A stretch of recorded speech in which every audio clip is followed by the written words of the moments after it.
So one of the primary attacks out of here is the dorsal Kimura. So if I have somebody in this sideline harness and I can find my gift wrap, then I'm able to finish this Kimura. So from this position, I have this and this, and again, my hips are down, my chest is forward, my elbows are in tight, and as he's reaching around for things, he gives me this wrist. I lock that up into a Kimura grip already, and now it's a little bit safer for me to start getting on my knees here. I'm still pushing him forward with my chest, I'm on my knees. This elbow is gonna come around his head. I don't wanna make a big motion here. I'm going to slide around and I'm going to push his head to the mat with my elbow. From here, I get to bring my knee around and sit down. Here's the most important detail in this Kimura, is never again is my chest going to separate from his arm. Okay, my sternum is on his humerus and I'm using my core to finish all of this. If I separate from him, I'm not strong enough to pull this off. And if I separate from him, his hips start moving, okay? So I connect my chest to his humerus. Another thing I like to do is bring my elbow to the front, and now it's really hard for him to belly down, right? He can go to his back and that's fine, it'll expose some things. But also as he goes to his back, if I pull my body away, that pulls his arm away. So he kind of gets frozen here. The motion is gonna go out, up, and back. And when we're training and we're trying to keep our partners safe, it's okay to be kind of explosive out and up, just not back. So I come out, up, and notice the arm is glued to me. I'm not using my hands for anything other than connection, and elbows are coming into the rib cage. Now I turn this direction and the finish is right there. I did not push my arms that direction and give his shoulder some mobility back. We're here, I'm finding this grip on this Kimura, I'm hugging him in tight still. My elbow comes around the head. Now my knee is free to come around as well. I'm pinching my knees together at his chest and his back. My elbow comes to the front of the ribs so he can't belly down. And I'm using my whole body to pull his arm off, up, and now down and back. Some guys are just really hard to Kimura. You get into that sit on the head position, you grab a grip, you do all the right things. You move out, you move up, and you just can't break their grip off of their body. So from here, my elbow in the head, I sit over and he grabs his gi and he just won't let me break this off of his body. I'm gonna grab either his lapel or my favorite lately is his belt, and I'm gonna put my hand in there.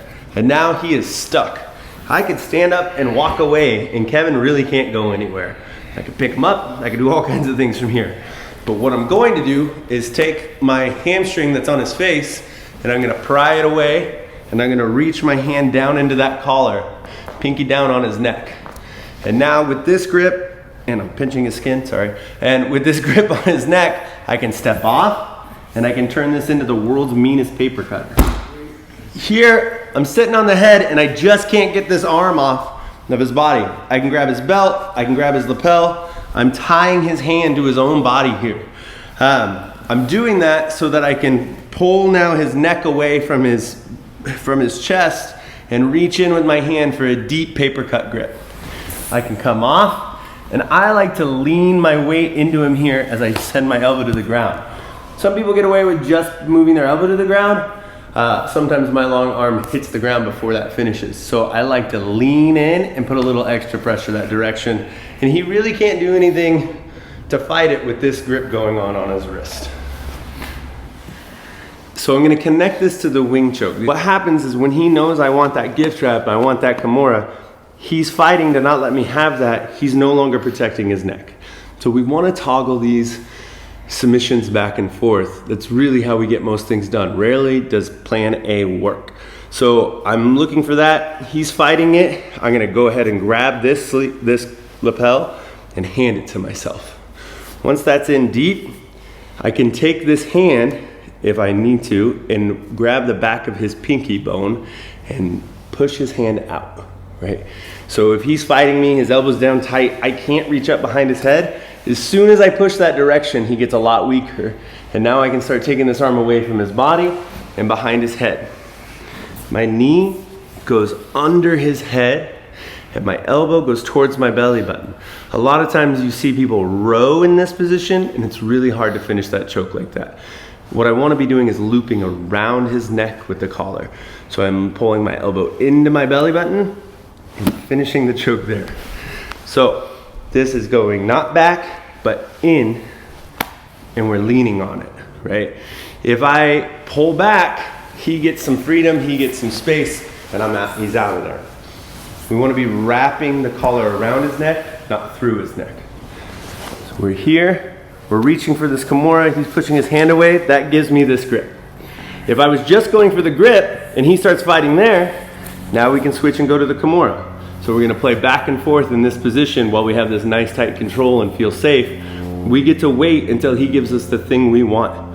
There's no reason to jump ahead or force anything in this position. I'm searching for his hands, he's not giving them to me, I get some collar.